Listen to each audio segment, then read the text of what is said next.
Welcome to the Shameless Plug with Crimson Vibes and Denise's Creative Mind.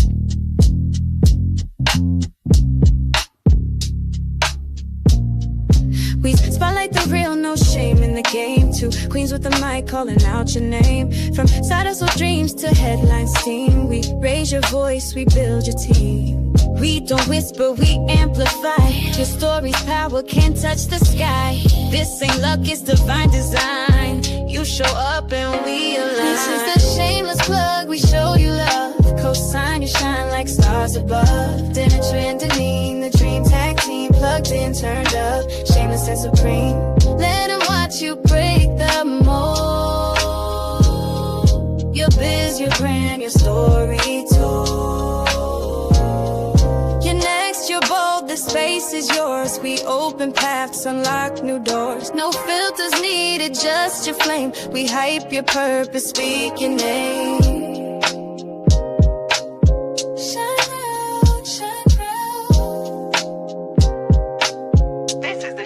Plug.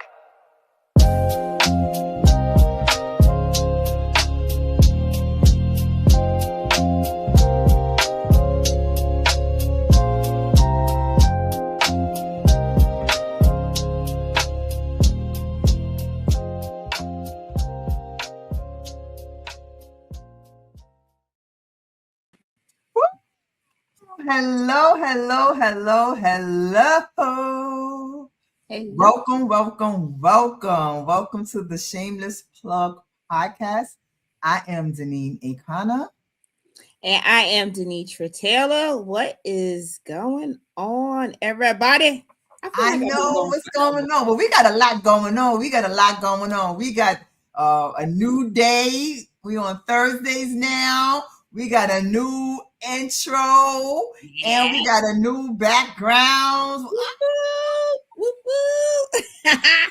I love our girls. Look at that. They so cute. They look just like us. These are twins. I know.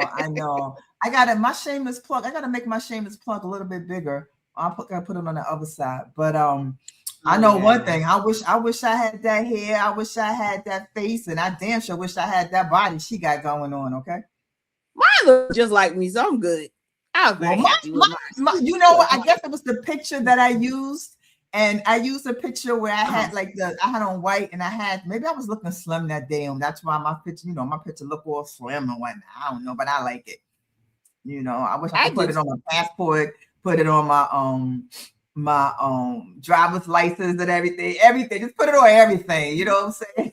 Wouldn't that be something if they pass a law to where you can use your AI photo for your actual photo, like the passports and driver's license?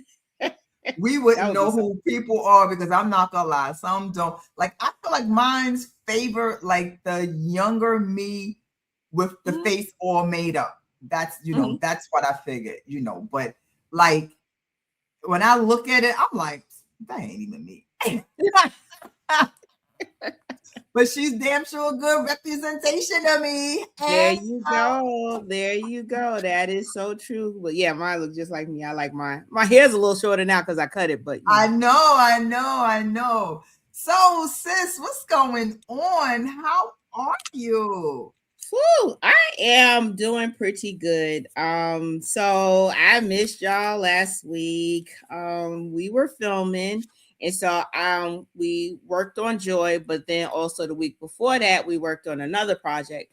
So I've been like filming back to back, which is really, really cool. I have learned so much. And each day on set makes life, I learn a lot. So I become a little bit more at ease with being on set. So, but it's been a great experience. So shout out to my filming family, my MFA family. Appreciate you guys. So that's my brothers, TJ Harper, Minteka Brower, my sister Tamika Melvin, and my other brother, Bill D. Cola. And we had a great time. So, we like I said, but it was great. I'm just tired now. I'm tired. Like my brain is still like pew, pew, pew, pew. The rest of my body is like You about to turn 50 if you don't sit down somewhere for at least a minute. Girl, please, 50. I didn't listen. Listen, I left those a couple of years. I left that era a couple of years ago. Okay. So since we're doing shout outs, we want to shout out to Trisha Harriman. Hi, Trisha. How are you? Trisha. And then we have Millie Marie. Hi, Hello. Millie. We got our fellow classmate. SC in the house. What's up, bro? How you doing? What's going on, bro? Yeah. So I What you been up to? Huh? What you been up to? Wait, we also got Bronson says hello. Hello, Bronson. Hi, Okay. And then we got Cheryl Harris is watching from Facebook as well. I see you watching, Cheryl. Awesome. That's my cousin. Hey, I'm just waiting on the day when I can say that I am busy and tired from filming. That's gonna come. That's gonna come. Yes. But other than that, you know me, I just been doing my creative side, doing my TikTok. And speaking of TikTok, all right, my TikTok family is here. Hey, Renee, she just in time because Renee of Mystical Boutique sent me a nice hat. Ooh, it's so pretty. She makes hats, so please reach out to Renee of Mystical Boutiques. I was gonna put it on, but with the wig and everything, and it was just too much. And I gotta tell you about this wig too, right? And then also I'm writing with this pen. Isn't this the cutest pen? Yes. So Sharon, I met her from TikTok. She ordered some mini composition notebooks, and so when she lives in Harlem, so I was like, listen, I'm gonna refund you your shipping. I'll just drop them off. And she was like, oh, I would love that because I would love to meet you. So like 2 weeks ago, I met her, and then she gave me these 2 pens, and I was like, oh, I'm loving them. So she was giving them out at work. So what she did was she matched the pen up with the cover of the composition book, and she gave them out. She showed me a picture. It was really, really nice. Oh, yeah, you're welcome. You're welcome. And so, but other than that, I just been chilling, and like I said, so spring is on its way. Time springs ahead this week. Oh my God, everybody is like, oh, I'm gonna miss an hour. I'm like, I don't give a rat's behind. You know what I'm saying? You just wanted to get warm. I just wanted to get warm. Okay. So spring ahead, it is coming, and I can't wait. I know you can. Okay. So in doing so, I started preparing. I got my new wig. Was not new anymore now. But, I only went in like a couple of days. And so, but it's kind of like long, right? So like it's like long, and I'm not used to wigs this long, right? Girl, why? I was on the bus yesterday, and I was getting off the bus. Why the hair was caught up? Where you push the button? It was caught. I go walking, and it pulled me back. I was like, "Oh no!" All I could do was laugh. People was laughing. That's all I could do was laugh. I was like, you know what? So today, I put it down for the podcast. But today, usually now when I go to work, I'm just gonna have it all wrapped up in the bin because I can't deal with that. Yeah. I can't. Why you laughing? Don't be laughing. Don't be laughing. Hey, Nikita, don't be laughing because my hair getting caught up in the bus and whatnot. I'm so sorry that happened to you. I know, right? A good thing I had it glued on. I had to secure it because it shouldn't have. That is good. Yes. It would have pulled it off. Okay, but you know what? I don't care. I would have snatched it up, got up the bus, and just tilted it back on. That's right. Just keep it moving. That's right. all we can do. That's all we can do. But other than that, I'm just, I got to get back. I got to get back into my writing. It was interesting because Coach called me today. He was like, I'm going to start sending out some stuff for you. But you got. And I was like, you know what? Actually, I don't have anything. Kind of like sort of. I'm finishing up the pitch deck for Not My Child because he can't do Swipe Right for Love by Christmas anymore. Can't do Choir Boy anymore. So I'm like, oh my God, I gotta get some stuff out there. So I gotta get busy. Okay. I gotta get busy with some writing. So I think I'm gonna finish up Not My Child. Okay. And he said do a rom-com. So I'm gonna do a rom-com. and then I'm gonna go back and finish the sci-fi. Nice. Okay, we gotta give some shout outs. Gotta give some shout outs to some people. First and foremost, we want to say thank you to the Squirrel Vision Network for picking up the Shameless Plug podcast. You can catch our recordings on that streaming service, and it is Squirrel Vision Network. So please go back and look at prior episodes. Tell your friend about it. Tell your mama. Tell the milkman. Tell everybody at the store. The milkman, really? We don't have milkmans anymore, baby. We don't have milkmans. Says you. I'm sure there's a milkman somewhere. Tell the milkman somewhere about the Shameless Plug podcast, and that you can catch it on Squirrel Vision Network. Got to give a shout out to our coach that you spoke about, Coach John Alexander. Thank you so much for believing on in us and for getting us on Squirrel Vision Network and for teaching us everything that we know.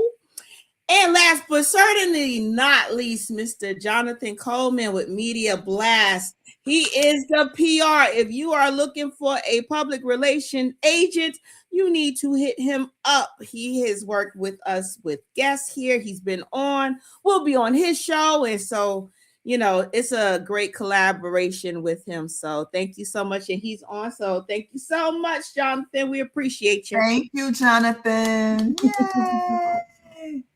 So okay, yeah, that was a mouthful. Huh? I said, okay, that was a mouthful. I can breathe. We've been busy. We've been busy. So how you like Thursdays? I love it. I'm full of energy. I don't know what it is about Tuesday. I think because Monday is like, it's the beginning of the week, and Tuesday is like, it's end of the week. So I got like a whole new energy. Right around Wednesday, I get a burst of energy. So this is perfect for me. Well, I told you I like Thursdays better anyway because I work from home on Monday, and Monday I'm like slouching around. You know what I'm saying? I go on some rags and whatnot, and then it's like, podcast. So now I gotta get up, do the phase, whatever, do all of that stuff, and so now it's like it's fine. I just come home from work, I keep my clothes on, I keep the face on, I keep the wig on, and then now we got the podcast, so it really works. I'm just looking forward when I can start doing the podcast, and I'm not cold in my house, and I ain't got to wear no damn scarf and whatnot. Okay, it's coming, sis. It's coming. Yeah, okay. It's supposed to be 60 degrees on Sunday. I think it's supposed to be 67. I don't give a rat's behind. I don't care until it's 67 every day. It can be 67 on Sunday, and then Monday is back to 30. So I'm not excited. That's the weather down here. Yeah, I'm not excited. When it's consistent, that's when I start getting excited. When I don't have to put my heater on, when I don't have to put a scarf on in the house, that's when I'm going to get excited. When I can open up my windows to get some fresh air, that's when I'm excited. All right. So enough about us. Yes. This, as everyone also know, that March is Women's History Month. Yes, it is. And so the following shows for the month, we will definitely be showcasing women. Mm-hmm. We would have had let's keep it real, y'all. We would have had women tonight, but we forgot. We forgot. I'm gonna keep it 100. We forgot it was women's, that we had already booked the gentleman, and we didn't want to say, no, get y'all, come back next month. We didn't want to do that. You know what I'm saying? So we're gonna keep on. We're gonna get them to talk about some women in their lives. We're gonna bring women some kind of way up in the conversation or whatever, so we can just keep it going with some women. All right. But so we have some amazing guests tonight. And so we're gonna start off with Mr. Mark Cummings. You have his bio. See, look, we even changed it up. Now she's reading the bio this time. Just this time. Just don't get used to this. Don't get used to this. Just this time. This your job. Whatever. All right, so you on. Go ahead. Read it up. So, Mr. Mark Cummings is the founder and executive producer of Awalkonwater Entertainment, an Ohio-based independent film production company recognized for producing compelling, award-winning storytelling. As a writer, director, producer, and actor, he do a lot. Mm-hmm. Cummings has built a reputation for creating powerful, character-driven films that explore the complexities of the human experience. His latest film, When Three Become One, is currently streaming on Amazon Prime and his official Awalkonwater Entertainment YouTube channel, showcasing his ability to capture emotional depths and authentic relationships on screen. In addition to his work behind the camera, Cummings has delivered outstanding performances in several acclaimed independent films and continues to expand his creative vision through a walk on water entertainment. His upcoming project, Best Served Cold, is currently in pre-production, marking the next chapter of his growing body of work. Born in Toledo, Ohio, and based in Pickerington, Cummings remained committed to bringing impactful stories to life while demonstrating that powerful filmmaking can thrive far beyond Hollywood. I know that's right. Far beyond Hollywood. Hey, dang nabbit. All right, so with no further ado, wait a minute, you know I'm tired. I'm here in the bio. I'm like, yeah. Wait, first we got to bring them on, okay? Just say. Welcome, Mr. Cummings. How are you? Wonderful. Thanks for having me, ladies. I appreciate the opportunity. Oh, no, it's our pleasure. It's our pleasure. Wait, hold up. First of all, my co-host look like she frozen. Yeah. Well, at least you don't have an ugly look on her face. I know, right? There I go. Listen, I tell anybody, they're doing a whole bunch of building up here, so which means everything between Spectrum and AT&T. That's that country internet. At least you ain't frozen with an ugly face. My ugly face is still cute. Well, I mean, you weren't, so that's a good thing. Exactly, because he ain't like, because sometimes people be frozen, they be like, they have some weird looks on their faces or whatnot. So Right. yours was pretty cool. Perfect. Welcome to the Shameless Plug Podcast. We appreciate you taking your time out to come and talk to us. Like she said, we're just gonna, chit chat for a little bit. That's all. So why don't you tell us and the people watching about yourself? Like she said, I'm originally from Toledo, Ohio. I live in a suburb of Columbus, Ohio now, called Pickerington. I used to be a model, and I used to do commercials. And 30 pounds ago, I used to do those things, and I used to do stage plays as well. And also, I was a self-published author. I used to publish books under a pseudonym, under Xavier Benoit was my pen name. And like you ladies, in 2007, I took a 10-week screenwriting class, fell in love with it. And then in 2009, we started producing our very first movie called Best Supporting Daddy. And the rest is history. Okay. So now this is not even one of my questions, but sometimes, we ask questions based on what you said. Mm-hmm. Because I think I like writing, and the same thing, when I first started, I wrote my first book and I sent it out there to all the publishers, or hype, because, I thought it was really good and stuff like that. And I sent it out to all the, publishing company, because it was a romance novel who dealt with romance novels and things like that. And, everybody said no, which was fine. But I think what got me and what turned me to do the self-publishing was that they said no, but you can tell it was like a standard letter that they used, and They had copied it like 150,000 times, and now it was all slanted. And that's telling me you didn't even take the time to read it or anything like that. You know what I'm saying? So I'm starting to feel the same way, with the screenwriting. I mean, of course, I hope someone picks up one of my screenplays and, things like that. But I'm thinking I might want to really start doing it myself. Exactly. So what advice would you give me as a brand new person wanting to go into production and, stuff like that? What advice would you give me? Well, the first thing I always say is you got to be very passionate about it, because if you aren't passionate, then when times get a little rough, you'll quit or give up on it. Mm-hmm. So I think that's the first thing. Research is key to everything.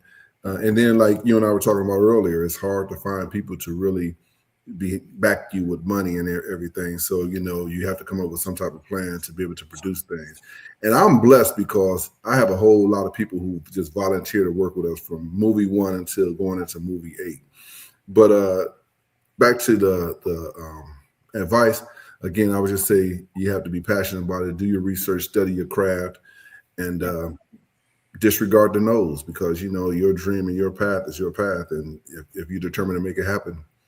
Yeah, I want to, I want to start up small. Our classmate, SC Dickinson, he told, use your iPhone, go to tripod, whatever, and just film something real small. So I think I already wrote something out. So I think I just didn't get a chance to do it last summer because the summer just sucked and it wasn't hot enough for me. And I was just so pissed I didn't want to do anything. But I think I'm really going to do it like this summer, like, just really shoot it, like just like maybe 5 minutes or something. You got to start somewhere small. Yeah. But what's crazy is that everybody say that to me, hey, I did a short. I started off with short. I started off with 3 features, no, actually 4 features before I even did a short. And the only reason why I ever did a short was because of COVID. So that's why.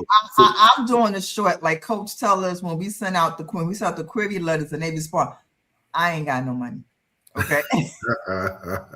We independent. We broke.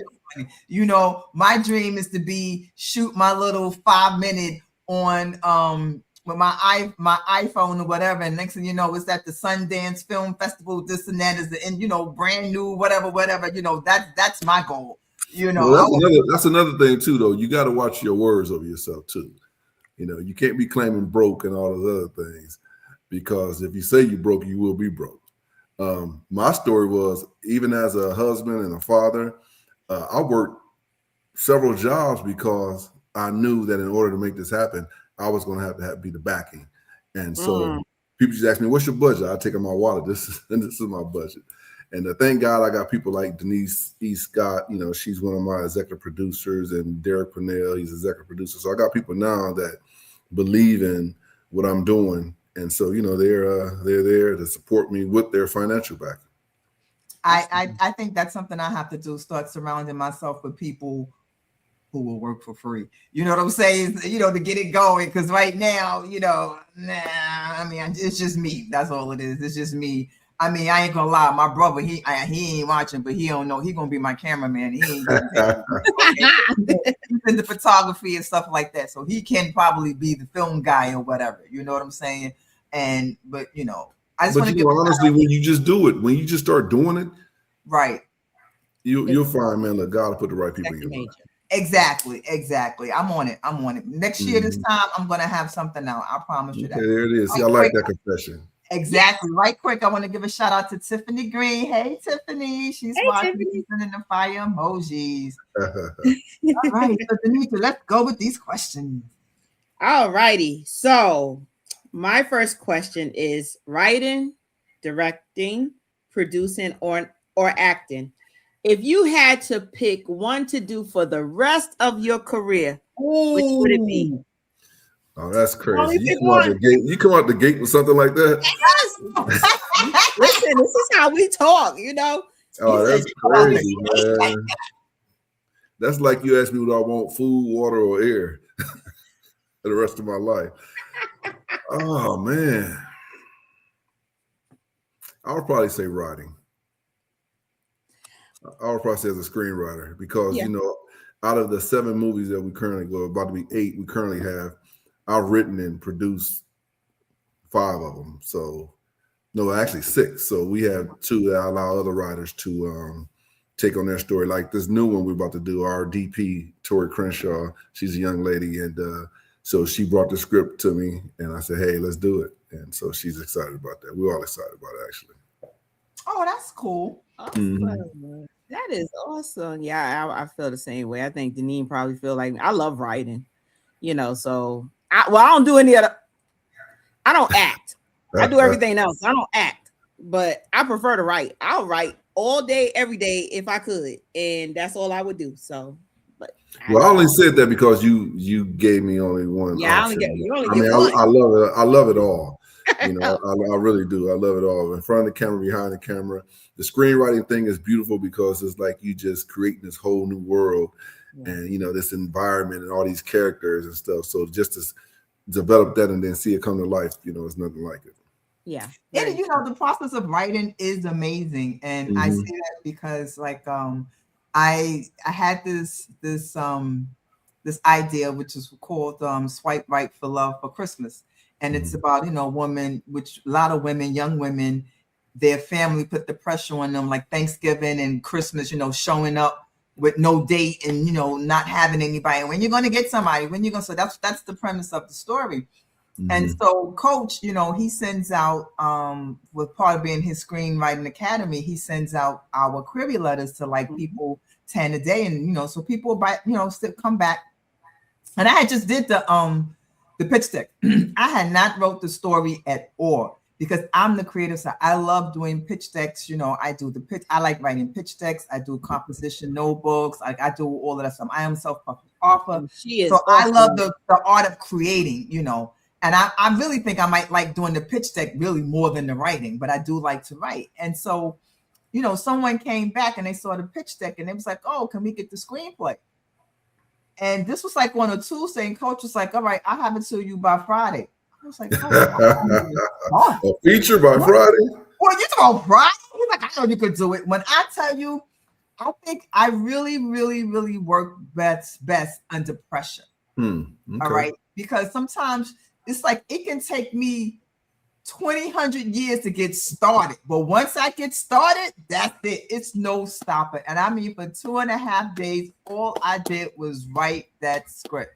Wow. And, and someone read it and it was like, oh my God, like, I love it. They love it. And it's actually, being shopped around now. So congratulations. Yeah. And she was like, she's like, oh, when I had, the course, she was like, how long did it take you? It's like 2.5 days. It's like, what? 2.5 days. And how something is good to you because you ever, even with your books, you ever go by like when you're doing the editing and you read it and you forget and you start laughing, you be like, yo, this is some good stuff. Like, oh, this, Right. That happened to you guys? Because that happens to me sometimes, I start reading and I'll be like, oh, this is hilarious. This is hilarious.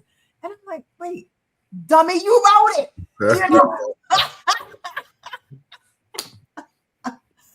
Oh, look who's making making an appearance. Hey, Mr. Tom Bad. He said, give it up to Coach. We're gonna always give it up to Coach. We're gonna always give it up to Coach John. His screenwriting academy has produced some good writers, and he's a legend for that. He's a legend for that. Okay. So Mr. Cummings, Tom is our producer that we only see once every quarter, maybe. So you are a special guest because he actually said something today, on I appreciate that. So yeah, he shouted out Coach though, but still. That's right. Because Coach is the one who hired him, so of course he's gonna shout out Coach. Hey, smart man, he know how to do it. He's like, I gotta get used to Thursdays. It ain't like you're gonna be showing up, Tom, so it doesn't matter. Are you even in the States? One time he was in Las Vegas at a convention, who knows where he is. But anyway, yeah.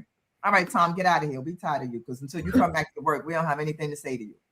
All right, so my question. What inspired you to start Awalkonwater Entertainment and build an independent film company outside of Hollywood? So something similar to your story. The first script I had, Best Supporting Daddy, a romantic comedy as well. I had a couple guys.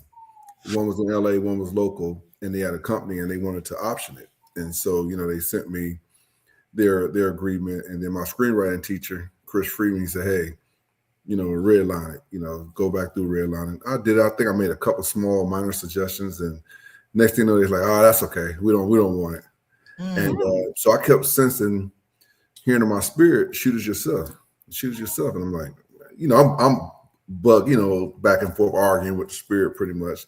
And then I start recalling when I used to be on commercial sets, and I would always hang out with the crew and stuff, and I was always so mesmerized by how they put everything together and stuff. So I hear it again, shoot it yourself. So I did a audition for a guy, a local filmmaker here, and me and another friend of ours, and the movie never took off. But as soon as I said to my spirit, yes, I'll do it, And that guy was the first guy I called. And then next thing you know, God sent this crowd of misfits to help me shoot this movie. And so that's what it started. So A Walk on Water, I use that because, you know, our slogan is possible. So if you can walk on water, you can do anything. It's just a matter of faith. And Right. so that's what I call it, A Walk on Water Entertainment. I love Okay. that. I love that. Love that. Love that. Love that. Now y'all might see some of my movies that say ain't nothing Christian about that dude. That's all right. That's all right. You know, That's Hey, all right. I'm God a knows your heart. storyteller. Yeah, I mean, I'm a storyteller. I write Yeah. what I feel like dropping my spirit. I don't care who, because I know who my audience is. So why not? Exactly. That's what I'm saying. God knows your heart. So that's what matters. All righty. So my question is, script first or casting first? Oh, script first. Okay. Always script first. Yeah. I never understand that. Like, how do you cast before you write the script? Oh, but that's just me. do that. You would be surprised. A lot of people will actually cast first and then like write. And Well, you know, I'll say this. I work with a lot of great local talent here in Columbus. So sometimes when an idea will come to me and I start writing, I may write towards a person I see leaning, I can see in that role. So I may write towards them a little bit, but still, ultimately, I'll make them audition as well. Yeah. And I think I'm just the opposite. I write and I can kind of visualize what the person looks like. And now, thanks to Chat GPT, you know, I can create these images or scenes of what that scene or that person needs to look like. I just type everything in and it gives me that person. And then I can actually find the person that matches that. And I'm just like, you an actor? Yeah, I got something for you. I need you to audition for this. So Right. But I know a couple of people that they cast first. I'm like, whatever. Yeah, that's their process. Whatever works for them. Whatever your method is. So. Right. All right. So quick, we have hey Stevie. Hey Stevie. He says hello everyone. Hi. And look who's here, John Alexander. He said, That's what if that coach. talent can't read a script? You know, he's such a That's why you have a casting call. That's our coach. That is our coach. You know, don't be surprised if he just pop up and next thing you know, he backstage and he's on the air. Okay. Don't be surprised. So if you hear some sound effect, this is not us, it's him. Oh, okay. Okay, right. So as a writer, director, producer, and actor, which role challenges you the most and why? You know what? This last one. Oh yeah, this last one. Yeah. Tell us about it. As an actor, I played the character Sebastian. You know, he was the nemesis of the movie, and so it was so. Well, I would say they said it was so well that they hated me in the movie theater. They was cheering and they was booing and they were everything else. People were sending me texts like, "I can't believe you did that. I can't believe you said that." Well, that means you did a good job then, right? Exactly. So it was my first time playing a villain of that nature. So yeah, it was kind of challenging. You know, I'm usually pretty lighthearted, happy-go-lucky. I can get a moody dude though, but still, that character definitely wasn't me. Okay. How did your family feel about you playing that character and them seeing you in it? Did they look at you like? Oh yeah, it was. Well, first of all, my wife had the biggest problem with me in the sex scene, so that was the biggest problem. Yeah, but once you got past that, but the rest of my family, they couldn't believe it was me actually playing that role. Wow. And I wrote the role, and initially, here's the crazy thing is that when I wrote the movie, I wasn't initially going to be in the movie. Yeah. And so I hadn't acted in like 10 years in our third movie, Premeditated. That was the last time I had acted. I just spent all my time behind the cameras. And I started having that itch though. So I had cast that role. I cast that role out to somebody else. And then he hit me up and said, "Hey man, you know, I can't get there on these times. I can't get there this time." I'm like, "All right, that's cool. Go ahead." So that's all I needed. And to get back in, you know, in front of the camera, and I love it. Okay. Even though I'm not going to be in front of the camera this next movie, but still, it was a great experience again. Well, why you didn't write a role for yourself in your next movie? Why you not? Well, I didn't write this one. Tori wrote this one, and I could have taken a role. I'm about to say you should have been like, "This is my role right here. This yeah, my I could have, but I did. Now I'll focus on behind the camera again. Yeah, so that makes sense. Okay, cool beans. Okay, I'm gonna make one about a milkman since you were talking about the milkman earlier. Okay, like milkman's milkman. Only thing you knew about the milkman was like, oh, it might be the milkman's baby. That's all you know about. Listen, hey, that's an old story. That's true. That could be an old story, right? An old soul, the milkman's baby. The milkman's baby. That's the title right there. The milkman's baby. Look. There you go. I'm the pappy. Yeah. I'm the pappy. That's right. That's a good idea. I mean, it's kind of historical, but listen, it could work. All right.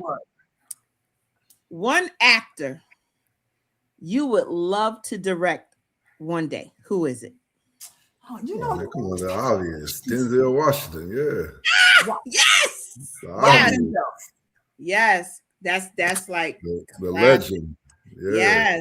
Yes. For that. I took your question. Kind of, sort of. I don't want to. He answered it, but I don't want him to answer it more because I think if he go into more, it's going to go into my question. So that's my fun question. All right, I'll be quiet now. We do this. Usually, she takes my question. I just be like, I was going to ask that, but this time I got her back. So we go through this. Doesn't matter. Every time we think alike. Okay, so your upcoming project, Best Served Cold, is in pre-production. Mm-hmm. What can the audience expect from this next chapter of your storytelling journey? Mm-hmm. Oh man, this is going to be another thriller. It's kind of a suspense thriller. The last one was a thriller as well. Mm-hmm. So, the crazy thing, I'll just back up a little bit. Like I was telling you earlier, sometimes stories just come to me. Ideas just come to me. And so people would always say, hey, well, why don't you write this? Why don't you write that? I can't do that. I have to write what's in me. So, right. And the reason why I brought that up is because, honestly, I've written all types of genre, from just comedy to romantic comedy to murder mysteries and thrillers. So oftentimes when it comes to me writing again, I don't know what I'm going to do. Mm-hmm. But I will say this. We wrote a Christmas movie probably about 5-6 years ago called Will You Marry My Wife? And so I'm actually looking forward to producing that one day. Now that one takes a bigger budget, but it won't be any problem. We'll get that one out. Will You Marry My Wife? Yeah, like that title. Okay. Initially it wasn't supposed to be a Christmas movie. That was the title I had. I had already started writing it, Will You Marry My Wife? Our distributors had approached us about that BET was looking for some holiday movies and stuff. So we hurried up and twisted that thing around, and of course we never did get on. They liked the original log line, the synopsis, and everything, but nothing ever panned out with it. So again, we'll add that to our list of movies. Okay, we're gonna add that to our manifestation. There it is for you, right? Put it out there. So, Miss Stevie says, "Well, you definitely for sure the right fit for my screenplay, Mr. Black." Oh. There you go. Y'all your people for his people. Let's do it, yeah. Tell him to John. Actor. And so John asks, what is the best genre to write? Oh, wow. I would say because I like to twist a lot, the plots and the turns and the twists, probably the thriller, murder mystery thrillers. Nice. I think I'm the same way. I think I like writing the murder mysteries and whatnot. John, he's like, hint, because he asked, one is because, like I said, I mentioned earlier, he sends out courier letters on behalf of his students. Mm-hmm. And, a lot of people will tell him what they're looking for. And they're looking for holiday movies. Yep. They're looking for faith-based movies. And they're looking for rom-coms. So, and that's why he tells his students that you should be, know how to write in all genres, not just one genre, right.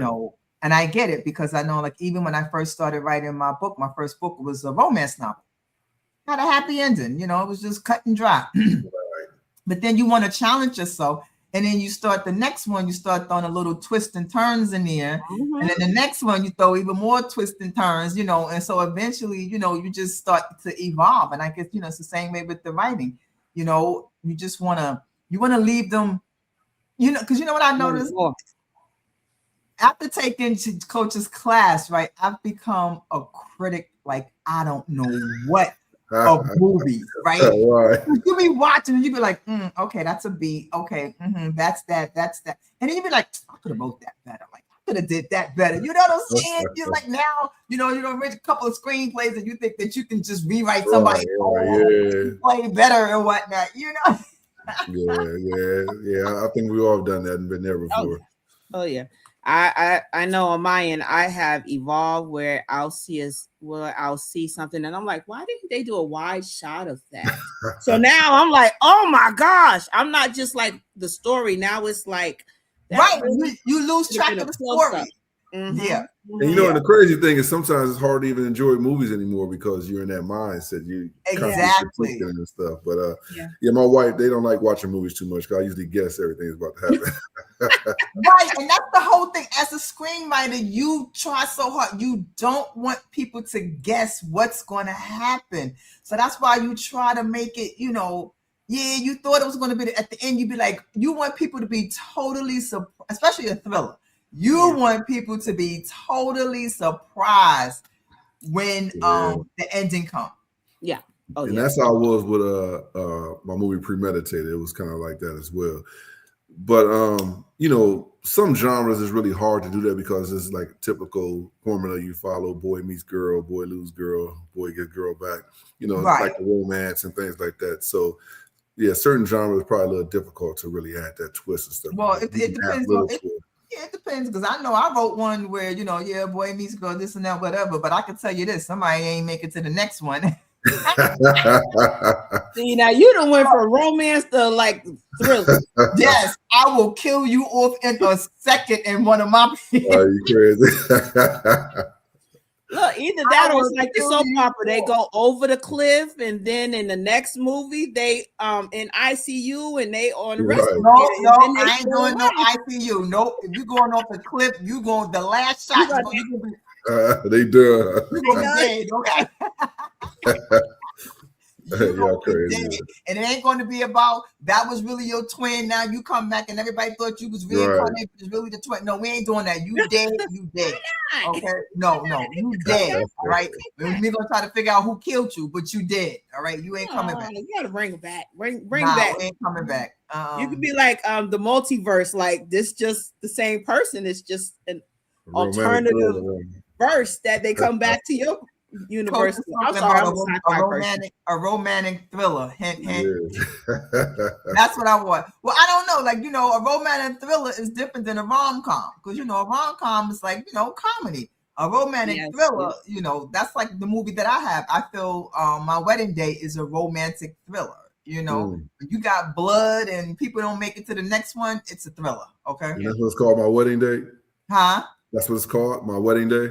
Well, it started out as a book. It started out as a short story because I like you said, I'm like you. I don't like people to guess what's going to happen.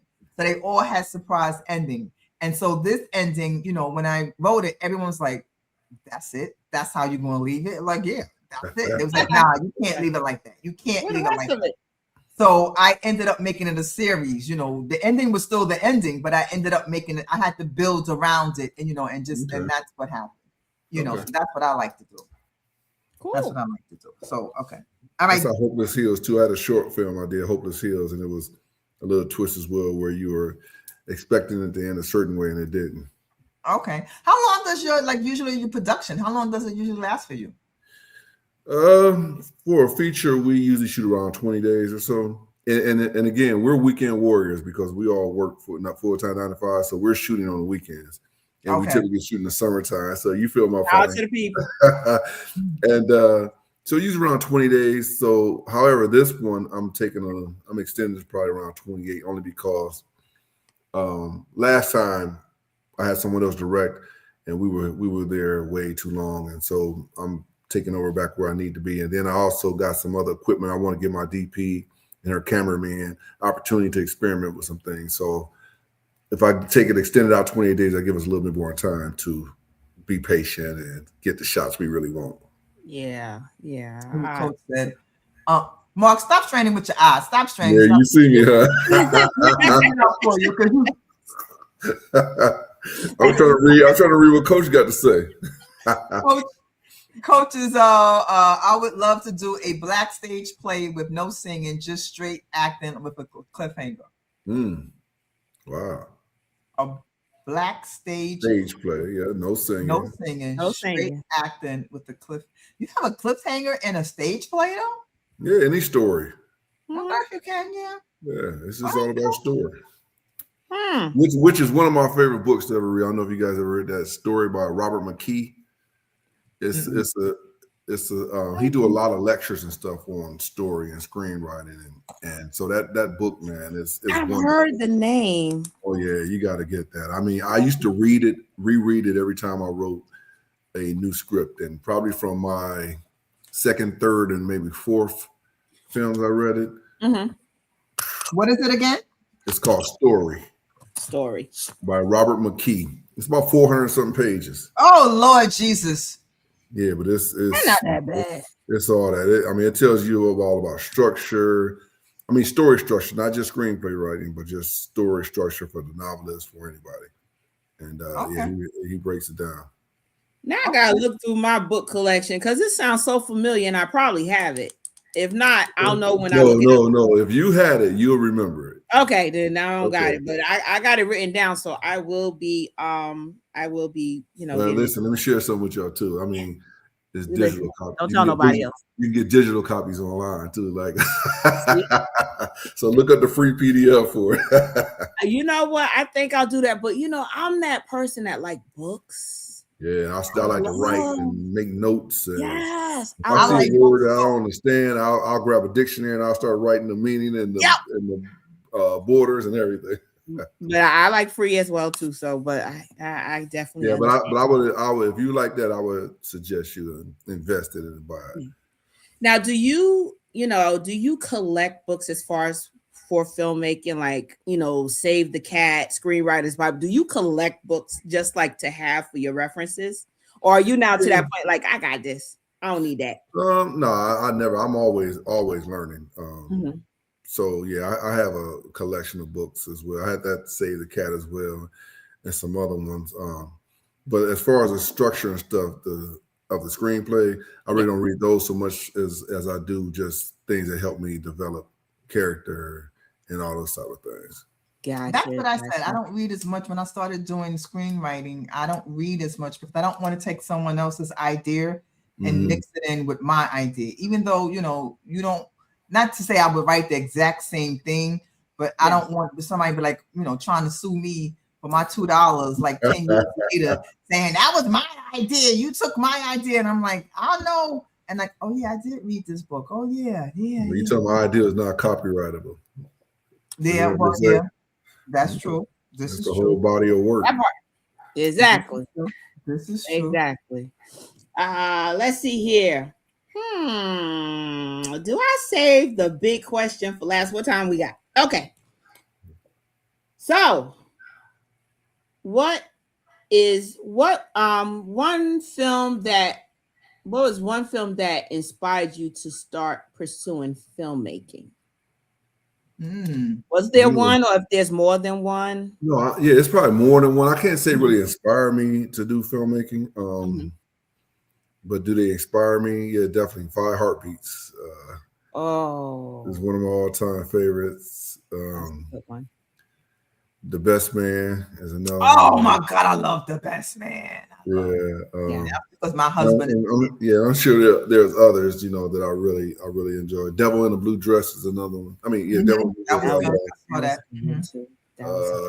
Crimson Tide, and of course, I love the whole Bad Boys series. Oh yeah, love the Bad Boys series. Yes, Mm-hmm. I like a movie where it's action and like they have those lines, like the memorable lines. I like that. That's why I love, like, my brother introduced me to like the Avengers and stuff like that. And I love the Avengers. Like like okay, so when when Thor was on the ship and they was talking about his brother, and it was like, your brother, he's like, that's my brother. It was like, your brother killed this, that, whatever. He's like, he's adopted. Like, I love movies like that. You know, where lines are delivered. Like, I love those kind of, and it's just like, even in Bad Boys, that you know, we really got to learn the words to this song. You know, I love movies that have, like, you know, it's serious, but it can break out like a little comedy and whatnot. I love movies like that. Yeah. Well, that's like, you know, like the Five Heartbeats. You know, to this day we all, you know, recite those one-liners and everything in that movie. Right. That's a classic. That's a classic. It is a classic. It was definitely a classic. I find that for me, and I wish I would have pursued this when I was younger, but you know, not our timing, but God's. I of course grew up in Brooklyn, and for some reason, it was easy for me to interpret and to understand a lot of Spike Lee movies. So Mo Better Blues is one of my favorites. It is, you know, and it was just so profound. Like, I was quiet and stayed still the whole movie and was like, wow. And I don't know why. It's hard to explain now, but it drew my attention. And that's when I really realized how much goes into it, but then how much I appreciate the men and women who are in that industry, you know. And we know Spike Lee was independent forever. You know, but it was just like, wow, this is our people making these stories. And it's not always about gang banging in the hood. You know, we could live in brownstones and we can play the saxophone and we can do jazz bars. And, you know, I mean, he had his ways, of course, you know, he had his ways, but it was like, we are so much more. And I think that's what kind of did me with a lot of Spike Lee stuff, that we are just so much more. And I fell in love with movies at that point, you know. That was he kind of reminded me of like his movies remind me of like August Wilson Plays. Yes. You know, like a lot of tragedy at the end and things like that. Yes. Profound storytelling though. Yeah. Like Malcolm X, that's probably my favorite movie. Oh, Malcolm X, Malcolm X, I love that movie. And I mean, one of my favorite lines is when the cop was like saying, you know, like too much power. You know, he just was like, that was really, really, really a good movie. It was. But you know, the crazy thing you asked me too again about what's crazy that I didn't get into this until I was about 42 years old. Yeah. So I'm like a late bloomer in this whole thing. It's never too late, like Luther. Never too late. Yeah, definitely. But I'm just saying, as far as like even as a kid, I never thought about being a filmmaker. You know, I was typical young man, wanted to play basketball and everything else, chase girls and all that stuff, but never thought about exactly. And as much as I enjoy story, though, that's what's crazy. As much as I enjoy movies and everything, it wasn't until my 40s that I was like, hey, yeah, I think I'll get that a shot. Listen, never too late. That's right. That's right. What Coach said. Coach says that Malcolm X is the most cinematic Black film of all time. Yes, it is. Yeah. Yes, it is. Yeah. All right, time for my fun question. I can't believe, you know what? I can honestly say this is the first time an hour went by so fast. It's an hour already? It's been an hour, yeah. Oh, that's crazy. Stevie says his first is the color purple. You know, I think I might be one of the black people really. I didn't really care for the color purple. Like I saw it one time, and then that was it. Like I wouldn't put it in my face. It's not in my favorite movies. I don't know what it is about that movie. It didn't move me. It did not. I've heard other people say that. Yeah, like I saw it one, like some movies like Malcolm X. I will see it anytime it come on TV. I will, and that's how you know a good movie, because you watch it on like HBO with no commercial. When it comes on regular show and it has commercials and you still watch it, that's a good movie to you. It's so hard for me to watch anything with commercials. I mean, I know, but I'd rather record something and skip past. I just don't have the patience for commercial anymore. But if I really love it, I will watch it. And then when it comes down to the prices of how much some of these streaming services is, I'll watch the commercial. I'm invested in myself, so I'm getting YouTube, TV, Right. and everything else. But what I'll do is I'll watch it with the commercials, and then after it goes off, I'll go to the streaming whatever and watch it again without the commercials. I've done it with the Avengers. That's my I way. do that all the time with the Avengers. Yeah. That's it. Yeah. All right. So my fun question. So your next so your upcoming is really Best Served Cold, right? Correct. What are the leading roles in that film? Give me 3 leading roles. Chelsea, Aaron, and I'll say Kayla. If you could pick 3 famous actors to play, you got it. If you could pick 3 famous actors to play those roles, who would you pick? That's crazy because again, I didn't write it, but let me think. Oh my goodness. So I'm okay. I'll say somebody like Rosario Dawson or something for Chelsea. Okay. Aaron. Oh my God, man, that's crazy. I don't. But you know what? Before that, so Chelsea, why would you pick this person for Chelsea? Yeah. She's much older than Chelsea, but because the young lady I have playing Chelsea is I don't know, I believe she's Puerto Rican, Latino, one of us. I don't know, but that's somebody good that I thought of. Okay. And and like I said, they're all younger, so I really can't think of too many younger actors that I see in some of those roles.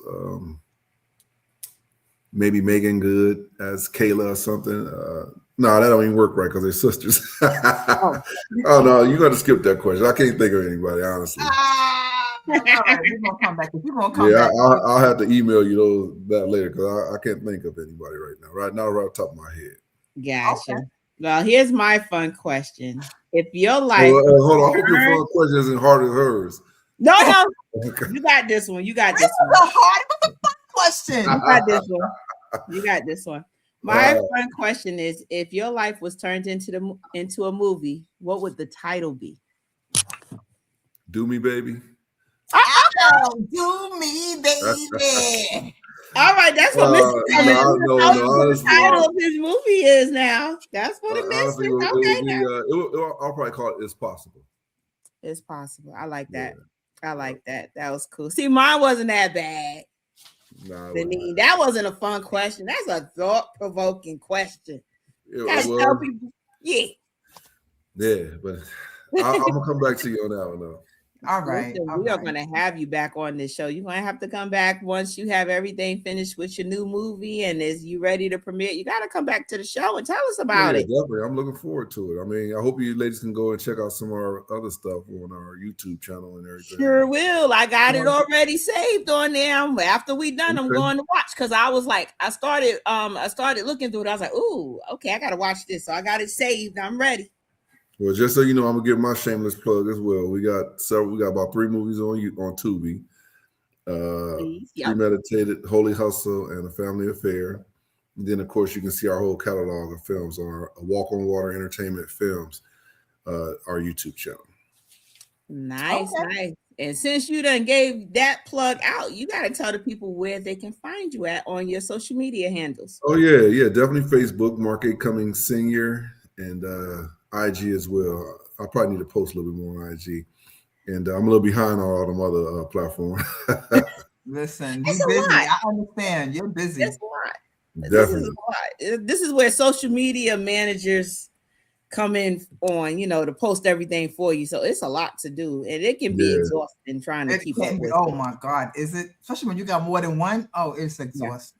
I don't know how content creators do it. Shout out to all the content creators on TikTok, Lemon, and everything else that they want. So more power to them. Yes.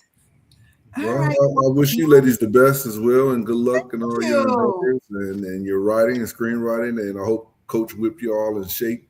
Yeah. and good luck on all the queries and everything. So I wish you nothing but many blessings and success. Thank you, and same to you. Even Tom said, "Yay." Okay. Tom, come back to work. That's I all know, you right? I know. So it was a pleasure speaking with you. As I said before, just hang out backstage. Denitra and I are gonna close out the show, and then we're gonna come and talk to you for a few minutes. Sounds good. All right. Thank you. Bye. Oh my God, he was amazing. Dope man, yes. You know yes. what? This is how you know when a guest is definitely amazing, when it inspires you. It's like, man, I want to do this. I want to get into this. I really want to do that. I really want to do that. And I love it. Yeah. I love it. And I love the fact that, because it's not easy being independent, in this industry. It's not easy at all. You wondering how to get things done. But he just goes to show that when you got the right people in your corner, it's possible. Right people, faith, all of that. It's possible. Yeah, you can walk on water with the right. You can walk on water. It's possible. So walk on water holding your camera. That's right. That's right. That's right. Getting the best shots. Yes. Getting the best shots. Walking all the way, but yes, with that faith will take you a long way and open many, many doors. That's true. And we definitely wish him the best. Okay. Yes. And who knows? Maybe one day he might write a character for us and what. I don't know. I was in front of the camera, and it's interesting. I was like, "Don't look at the camera. Don't look at the camera." I'm like, "Dang, I don't know if I like being in front of the camera or behind the camera." Well, either way, even behind the camera, I could be the clapper. There you go. Yeah. Listen, that's fun. It is a lot of fun clapping that thing. You just gotta make sure your hand ain't in the way of it. But it's a lot of fun actually doing Here goes Stevie again. Listen, Mark, Stevie is trying to get you to play Mr. Black. All right. He is trying to get you to play Mr. Black. See, Stevie, now your people gotta call his people to get him on as Mr. Black. You got this. Exactly. Yeah. You got his Facebook page. Go check him out. Go hit him up. You know what I'm saying? All right. Well, sis, we did it again. What was this? Episode 8. Episode season 2, episode 8. Woo wee. We are we rolling right along, probably doing your dialogue face all doing your dialogue face all in the camera. What are you trying to say, Tom? What are you trying to say? Okay. My dialogue face is awesome. Exactly. You ain't studying Tom. So right. So what we got planned? What you said for March 19th? What we got planned for March 19th? Listen, baby, we done got hit up for this one. So March 19th, we are talking to women in film. We are talking to directors, assistant directors, producers, actresses who are in film. We are having a roundtable for Women's History Month. We will be talking about some women that are not only in front of the camera but behind the camera running things. So we can't play my song for that one. I wish we could, but we can't play. We ain't got copyrighted to play the theme song for that one. But it would be who runs the world. For that one. Okay. All right, I got you. But wait, why is FCC coming for me? What did I do? What did I say? Right.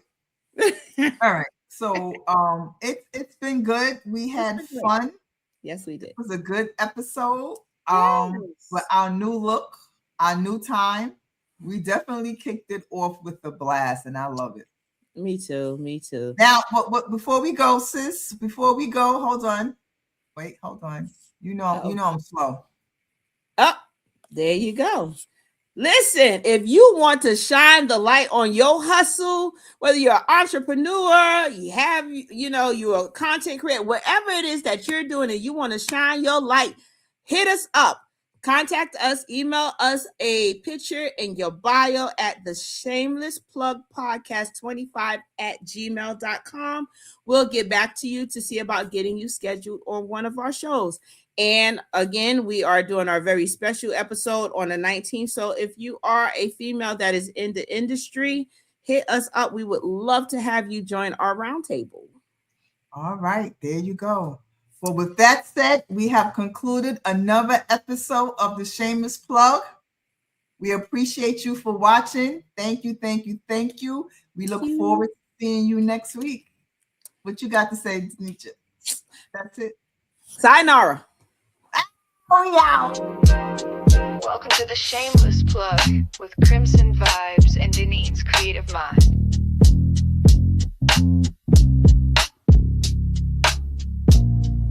We spotlight the real, no shame in the game. Two queens with the mic calling out your name. From side hustle dreams to headline steam, we raise your voice, we build your team. We don't whisper, we amplify. Your story's power can't touch the sky. This ain't luck, it's divine design. You show up and we align. This is the Shameless Plug, we show you love. Co-sign, you shine like stars above. Dinner trending, the dream tag team. Plugged in, turned up, shameless and supreme. Let them watch you break the mold. Your biz, your brand, your story told. You're next, you're bold, the space is yours. We open paths, unlock new doors. No filters needed, just your flame. We hype your purpose, speak your name.